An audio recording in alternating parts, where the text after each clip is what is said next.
Sanibonani guys, kaManqobileni Buthela Mazibela eyithonga ngomhla ka-9 January. Hayi-ke guys, uZama benophinda bebesaqhubeka-ke nokuvula amehlo phela uNtanzi ukuthi ambone kahle uMakhumalo ukuthi uyinhlobo kaPende. Usho kahle-ke uZama ukuthi wena baba usho ngoba ungaboni ukuthi lo muntu wesifazane ukhohlakele kangakanani. Bathi uNtanzi hayi ngeke batabami. Hayi angiboni kahle. Yabona-ke manje sengathi ngididekile. Wathi lalela baba. Yonke lento ukuyisho ngoba nakho nje usagajwe uthando wena. Lo muntu wesifazane wayehlezi njalo esho ukuthi akakuthembi wena ngoba unobulwane. Waqhubeka nokuphinda washo ukuthi umuntu onjani othi umehlaselwa yisifo senhliziyo angafuni ukuthi-ke alulame phambi komndeni wakhe awuthandayo nawuthembayo, ancamele ukuyolulamela le ey'ntabeni emzini wenye indoda. Vula amehlo nawe baba. Uyambona kahle kahle ukuthi lo muntu wesifazane udlala ngawe la. Uthe esasho njalo nje wabeqhubeka noZama wathi, ufikele ekhaya ufuna uxolo kumina, ufuna ukwakho uxolo nakubo omncane. Konke njalo lokhu kwamaqhinga ukuthi umethembe wena, umsondelize eduzane ebese-ke eyakugadla aqede ngawo wonke umndeni wale khaya, ikakhulukazi ngawe wena baba. Awuboni ngampela Mpangazitha? Wathi uphinda yabona into eyenziwa yimvu meyifuna ukungena esibayeni yini we baba?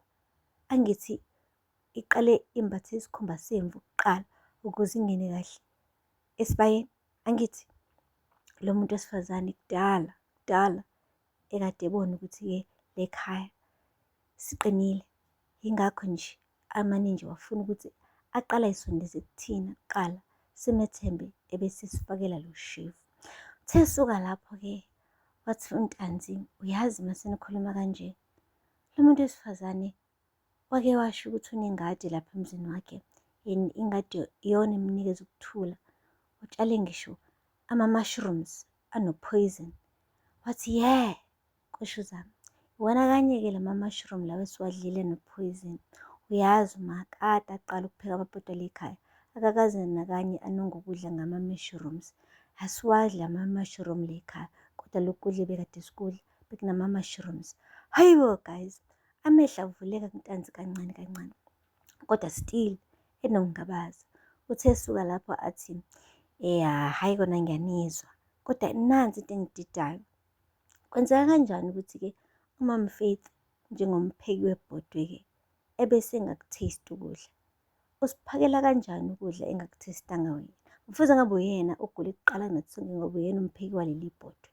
Hhayi, washiya-ke uZama benophinda bedidekile ngampela ukuthi kungani uMama Faith angavazi awu-taste ukhari wakhe manje ephakela abantu basendlini.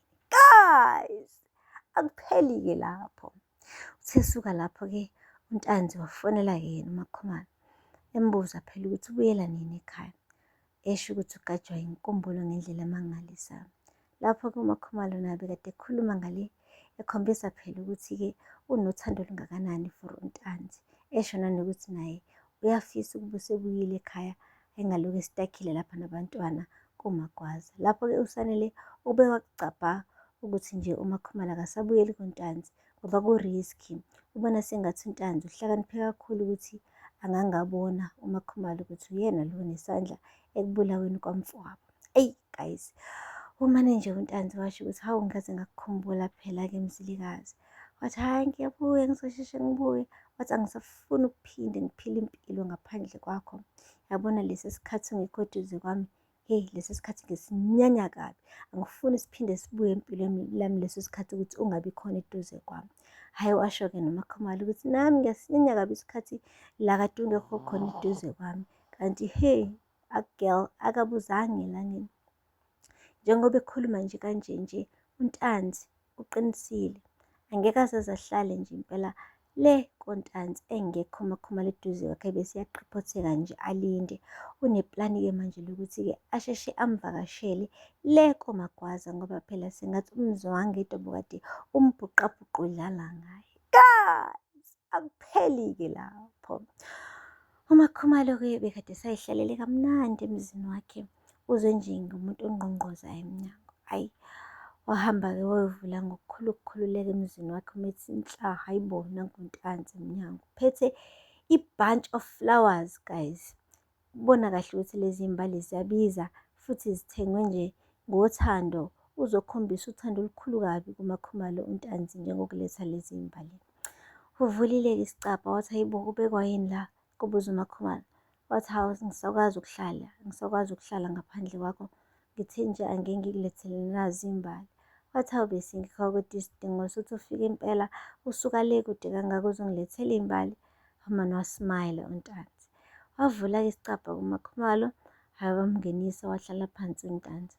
Uthe sehlezi phansi uNtanzi-ke, hhayi noMakhumalo wahlala phansi phela engazelele lutho guys. Eyi, uthe suka lapho wathi uyazi kunento engididayo la wemzilikazi. Yazi iyangidida lento ukuthi umuntu afike apheke ibhodwe ebese kuthi kungazelele lutho nje, kube sekufika omunye umuntu ozomana azolinonga leli bhodwe afake iy'payisi ezintsha. Hhayi waqala uMakhumalo wathi ukuvula amehlo-ke manje uyayibuza uyayiphendula ukuthi uthini manje uNtanzi. Wathi yazi ngiyadideka-ke manje Ntanzi uthini. Wathi hhayi ngisho ukuthi phela yabo kunalo shevu lo esiwudlile mina nomndeni wami obulale nomfowethu. Ngiyasola ukuthi impela wena nesandla ekutheleni ama-mushroom anobuthi kuloko kudla. Hayibo! Wathi cha ngeke, angiyazi mina lento okhuluma ngayo. Wasukuma wama ngey'nyawo guys uNtanzi. Wathi uyazi ubucabanga ukuthi ngisilima ngithi ubucabanga ukuthi ngisilima. Oh konje wena usike wayisho vele leyo nto leyo yokuthi mina ngibe nobulwane ngaphakathi kumina. Lathi gudugudu uvalo kuMakhumalo, lathi gudugudu uvalo kuMakhumalo. Wathi ya ngiyacabanga ukuthi sekuyisikhathi sokuthi ngibuveze lobo bulwane. Hayibo guys uNtanzi wabesidonsa isibhamu. Akavaze akhulume lutho, akavaze alinde uMakhumalo amncenge axolise. Umane nje wasikhokha wathi nje cha wathi ba shaya isifuba sikaMakhumalo. Guys kuye kushiwo kuthiwa qaphela unyathela bani. uMakhumalo bengishilo kodwa ukuthi udlala ngomlilo but then agadangashi. Udlalile ugel ngomlilo, wadlala ugel ngomlilo, wadlala. Hey, lapho udlala nje guys akagqoke ngisho naney'vikelo. Ushile manje.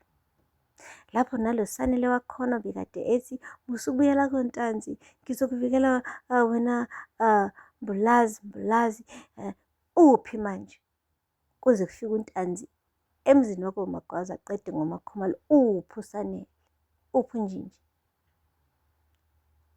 Guys, ukusho kona ukuthi uMakhumalo bengingadingi nanokuthi-ke aze asuke koNtanzi ukuze nje like